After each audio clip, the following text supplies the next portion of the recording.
ओम शांति। 17 दिसंबर 2024। बाबा के महावाक्य। मीठे बच्चे, तुम बाप के पास आए हो अपना सौभाग्य बनाने। परम सौभाग्य उन बच्चों का है जिनका ईश्वर सब कुछ स्वीकार करता है। प्रश्न: बच्चों की किस एक भूल से माया बहुत बलवान बन जाती है? उत्तर: बच्चे भोजन के समय बाबा को भूल जाते हैं। बाबा को न खिलाने से माया भोजन खा जाती, जिससे वह बलवान बन जाती है। फिर बच्चों को ही हैरान करती है। यह छोटी सी भूल माया से हार खिला देती है। इसलिए बाप की आज्ञा है, बच्चे याद में खाओ, पक्का प्रण करो तुम ही से खाऊं। जब याद करेंगे तब वह राजी होगा। गीत: आज नहीं तो कल बिखरेंगे यह बादल। ओम शांति। बच्चे समझते हैं कि हमारे दुर्भाग्य के दिन बदलकर अब सदा के लिए सौभाग्य के दिन आ रहे हैं। नंबरवार पुरुषार्थ अनुसार भाग्य बदलते ही रहते हैं। स्कूल में भी भाग्य बदलते रहते हैं ना, अर्थात ऊंच होते जाते हैं। तुम अच्छी रीति जानते हो, अब यह रात खत्म होने वाली है। अब भाग्य बदल रहा है। ज्ञान की वर्षा होती रहती है। सेंसिबल बच्चे समझते हैं, बरोबर दुर्भाग्य से हम सौभाग्यशाली बन रहे हैं, अर्थात स्वर्ग के मालिक बन रहे हैं। नंबरवार पुरुषार्थ अनुसार हम अपना दुर्भाग्य से सौभाग्य बना रहे हैं। अब रात से दिन हो रहा है। यह तुम बच्चों बिगर कोई को पता नहीं है। बाबा गुप्त है तो उनकी बातें भी गुप्त हैं। भल मनुष्यों ने बैठकर सहज राजयोग और सहज ज्ञान की बातें शास्त्रों में लिखी हैं, परंतु जिन्होंने लिखा वह तो मर गए। बाकी जो पढ़ते हैं वह कुछ समझ नहीं सकते हैं, क्योंकि बेसमझ हैं। कितना फर्क है। तुम भी नंबरवार पुरुषार्थ अनुसार समझते हो। सभी एक रस पुरुषार्थ नहीं करते हैं। दुर्भाग्य किसको, सौभाग्य किसको कहा जाता है, यह सिर्फ तुम ब्राह्मण ही जानते हो। और तो सभी घोर अंधियारे में हैं। उनको जगाना है समझाकर। सौभाग्यशाली कहा जाता है सूर्यवंशियों को। 16 कला संपूर्ण वही है। हम बाप से स्वर्ग के लिए सौभाग्य बना रहे हैं। जो बाप स्वर्ग रचने वाला है, अंग्रेजी जानने वालों को भी तुम समझा सकते हो। हम हेवनली गॉड फादर द्वारा हेवन का सौभाग्य बना रहे हैं। हेवन में है सुख, हेल में है दुख। गोल्डन एज माना सतयुग सुख, आयरन एज माना कलयुग दुख। बिल्कुल सहज बात है। हम अभी पुरुषार्थ कर रहे हैं। अंग्रेज, क्रिश्चियन आदि बहुत आएंगे। बोलो, हम अब सिर्फ एक ही हेवनली गॉड फादर को याद करते हैं, क्योंकि मौत सामने खड़ा है। बाप कहते हैं, तुमको मेरे पास आना है। जैसे तीर्थों पर जाते हैं ना, बौद्धियों का अपना तीर्थ स्थान है, क्रिश्चियन का अपना। हर एक की रस्म रिवाज अपनी होती है। हमारी है बुद्धि योग की बात। जहाँ से पाठ बजाने आए हैं वहाँ फिर जाना है। वह है हेवन स्थापन करने वाला गॉड फादर।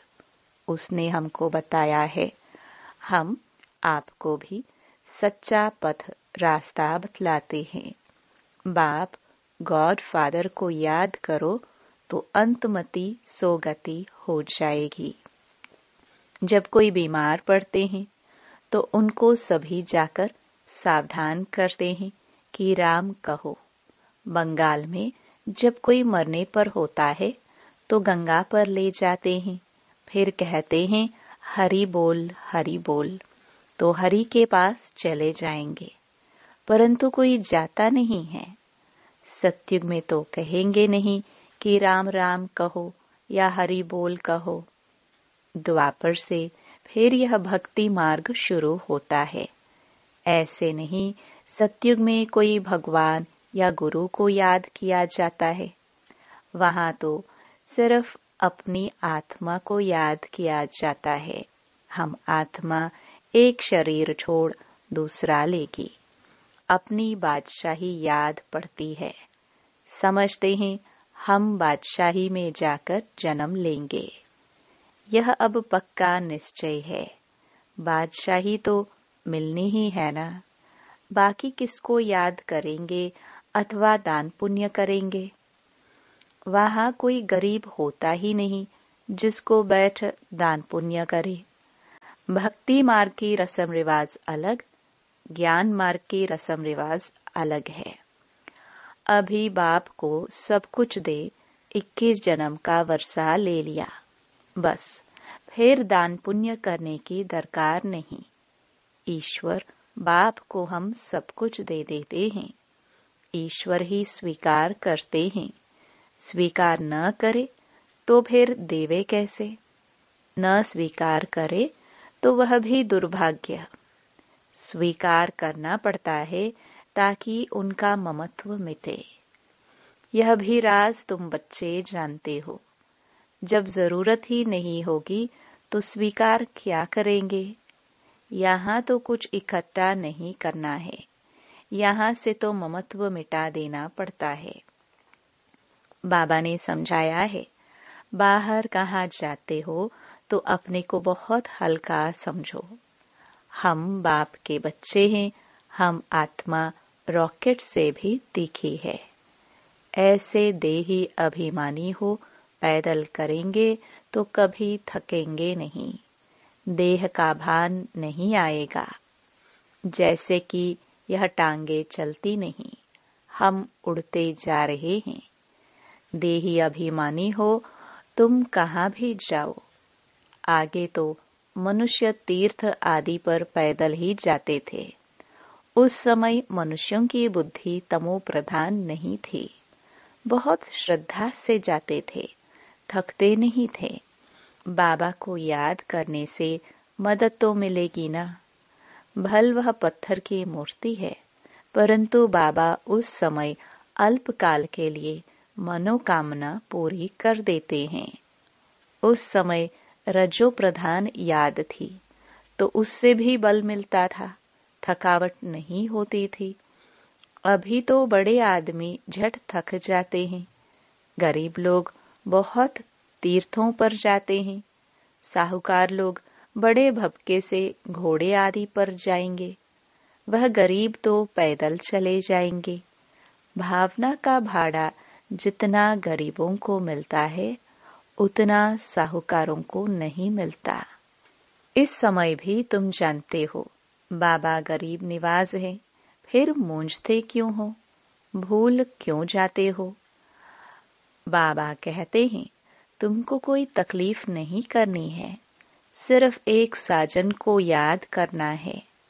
तुम सभी सजनिया हो तो साजन को याद करना पड़े। उस साजन को भोग लगाने के बिना खाने में लज्जा नहीं आती। वह साजन भी है, बाप भी है। कहते हैं मुझे तुम नहीं खिलाएंगे, तुमको तो हमें खिलाना चाहिए ना। देखो बाबा युक्तियां बतलाते हैं। तुम बाप अथवा साजन मानते हो ना, जो खिलाता है पहले तो उनको खिलाना चाहिए। बाबा कहते हमको भोग लगाकर हमारी याद में खाओ, इसमें बड़ी मेहनत है। बाबा बार बार समझाते हैं बाप को याद जरूर करना है। बाप खुद भी बार बार पुरुषार्थ करते रहते हैं। तुम कुमारियों के लिए तो बहुत सहज है, तुम सीढ़ी चढ़ी ही नहीं हो। कन्या की तो साजन के साथ सगाई होती ही है, तो ऐसे साजन को याद कर भोजन खाना चाहिए। उनको हम याद करते हैं और वह हमारे पास आ जाते हैं। याद करेंगे तो भासना लेंगे। तो ऐसी ऐसी बातें करनी चाहिए बाबा के साथ। तुम्हारी यह प्रैक्टिस होगी रात को जागने से। अभ्यास पड़ जाएगा तो फिर दिन में भी याद रहेगी। भोजन पर भी याद करना चाहिए। साजन के साथ तुम्हारी सगाई हुई है, तुम ही से खाऊं, यह पक्का प्रण करना है। जब याद करेंगे तभी तो वह खाएंगे ना। उनको तो भासना ही मिलनी है, क्योंकि उनको अपना शरीर तो नहीं है। कुमारियों के लिए तो बहुत सहज है। इनको जास्ती फैसिलिटीज, सहूलियतें हैं। शिव बाबा, हमारा सलोना साजन कितना मीठा है। आधा कल्प हमने आपको याद किया है, अभी आप आकर मिले हो। हम जो खाते हैं आप भी खाओ। ऐसे नहीं एक बार याद किया बस, फिर तुम खुद खाते जाओ। उनको खिलाना भूल जाओ। उनको भूलने से उनको मिलेगा नहीं। चीजें तो बहुत खाते हो, खिचड़ी खाएंगे, आम खाएंगे, मिठाई खाएंगे। ऐसे थोड़े शुरू से याद किया। खलास, फिर और चीज वह कैसे खाएंगे? साजन नहीं खाएंगे तो माया बीच में खा जाएगी, उनको खाने नहीं देगी। हम देखते हैं माया खा जाती है तो वह बलवान बन जाती है और तुमको हराती रहती है। बाबा युक्तियां सब बतलाते हैं। बाप को याद करो तो बाप अथवा साजन बहुत राजी होगा। कहते हो बाबा तुम ही से बैठूं, तुम ही से खाऊं। हम आपको याद कर खाते हैं, ज्ञान से जानते हैं। आप तो भासना ही लेंगे। यह तो लोन का शरीर है, याद करने से वह आते हैं। सारा मदार तुम्हारी याद पर है। इसको योग कहा जाता है। योग में मेहनत है। सन्यासी उदासी ऐसे कभी नहीं कहेंगे। तुमको अगर पुरुषार्थ करना है तो बाबा की श्रीमत को नोट करो, पूरा पुरुषार्थ करो। बाबा अपना अनुभव बतलाते हैं। कहते हैं जैसे कर्म मैं करता हूँ तुम भी करो, वही कर्म मैं तुमको सिखलाता हूँ। बाबा को तो कर्म नहीं करना है। सत्युग में कर्म कोटते नहीं। बाबा बहुत सहज बातें बताते हैं। तुम ही से बैठूं, सुनो, तुम ही से खाऊं। यह तुम्हारा ही गायन है। साजन के रूप में व बाप के रूप में याद करो। गाया हुआ है ना। विचार सागर मंथन कर ज्ञान की पॉइंट्स निकालते हैं। इस प्रैक्टिस से विकर्म भी विनाश होंगे, तंदुरुस्त भी बनेंगे। जो पुरुषार्थ करेंगे उनको फायदा होगा, जो नहीं करेंगे उनको नुकसान होगा। सारी दुनिया तो स्वर्ग का मालिक नहीं बनती है। यह भी हिसाब किताब है। बाबा बहुत अच्छी रीति समझाते हैं। गीत तो सुना, बरोबर हम यात्रा पर चल रहे हैं। यात्रा पर भोजन आदि तो खाना ही पड़ता है। सजनी साजन के साथ, बच्चा बाप के साथ खाएंगे। यहाँ भी ऐसे है। तुम्हारी साजन के साथ जितनी लगन होगी उतना खुशी का पारा चढ़ेगा। निश्चय बुद्धि विजयंती होते जाएंगे। योग माना दौड़ी। यह बुद्धि योग की दौड़ी है। हम स्टूडेंट हैं। टीचर हमको दौड़ना सिखलाते हैं। बाप कहते हैं, ऐसे नहीं समझो कि दिन में सिर्फ कर्म ही करना है। कछुए मिसल कर्म कर फिर याद में बैठ जाओ। भ्रमरी सारा दिन भू भू करती है, फिर कोई उड़ जाते, कोई मर जाते। वह तो एक दृष्टांत है। यहाँ तुम भू भू कर आप समान बनाते हो। उसमें कोई का तो बहुत लव रहता है, कोई सड़ जाते हैं, कोई अधूरे रह जाते हैं, भागंती हो जाते हैं, फिर जाकर कीड़ा बनते हैं। तो यह भू भू करना बहुत सहज है। मनुष्य से देवता किए करत न लागी वार। अभी हम योग लगा रहे हैं, देवता बनने का पुरुषार्थ कर रहे हैं। यही ज्ञान गीता में था। वह मनुष्य से देवता बनाकर गए थे। सतयुग में तो सब देवताएं थे। जरूर उन्हों को संगम युग पर ही आकर देवता बनाया होगा। वहां तो देवता बनने का योग नहीं सिखलाएंगे। सतयुग आदि में देवी देवता धर्म था और कलयुग अंत में है आसुरी धर्म। यह बातें सिर्फ गीता में ही लिखी हुई है। मनुष्य को देवता बनाने में देरी नहीं लगती है, क्योंकि एम ऑब्जेक्ट बता देते हैं। वहां सारी दुनिया में एक धर्म होगा। दुनिया तो सारी होगी ना। ऐसे नहीं चीन यूरोप नहीं होंगे, होंगे परंतु वहां मनुष्य नहीं होंगे। सिर्फ देवता धर्म वाले होंगे और धर्म वाले होते नहीं। अभी है कलयुग। हम भगवान द्वारा मनुष्य से देवता बन रहे हैं। बाप कहते हैं, तुम 21 जन्म सदा सुखी बनेंगे। इसमें तकलीफ की कोई बात ही नहीं। भक्ति मार्ग में भगवान के पास जाने के लिए कितनी मेहनत की है। कहते हैं पार निर्वाण गया। ऐसे कभी नहीं कहेंगे कि भगवान के पास गया, कहेंगे स्वर्ग गया। एक के जाने से तो स्वर्ग नहीं बनेगा, सबको जाना है। गीता में लिखा हुआ है, भगवान कालों का काल है, मच्छरों सदृश्य सभी को वापस ले जाते हैं। बुद्धि भी कहती है चक्र रिपीट होना है। तो पहले पहले जरूर सत्युगी देवी देवता धर्म रिपीट होगा, फिर बाद में और धर्म रिपीट होंगे। बाबा कितना सहज बतलाते हैं, मन मना भव। बस 5000 वर्ष पहले भी गीता के भगवान ने कहा था, लाडले बच्चे। अगर श्री कृष्ण कहेंगे तो दूसरे धर्म वाले कोई सुन न सके।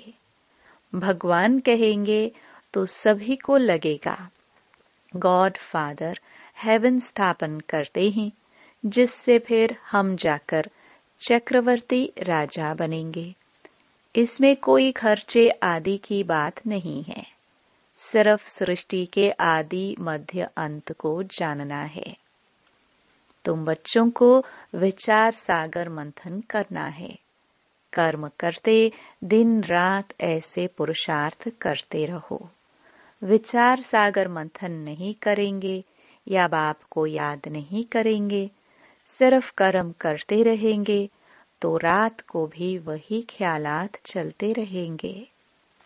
मकान बनाने वाले को मकान का ही ख्याल चलेगा। भल विचार सागर मंथन करने की रिस्पॉन्सिबिलिटी इन पर है, परंतु कहते हैं कलश लक्ष्मी को दिया तो तुम लक्ष्मी बनती हो ना। अच्छा, मीठे मीठे सिखे लदे बच्चों प्रति मात पिता बाप दादा का याद प्यार और गुड मॉर्निंग। रूहानी बाप की रूहानी बच्चों को नमस्ते। धारणा के लिए मुख्य सार। पहला, श्रीमत को नोट कर पुरुषार्थ करना है।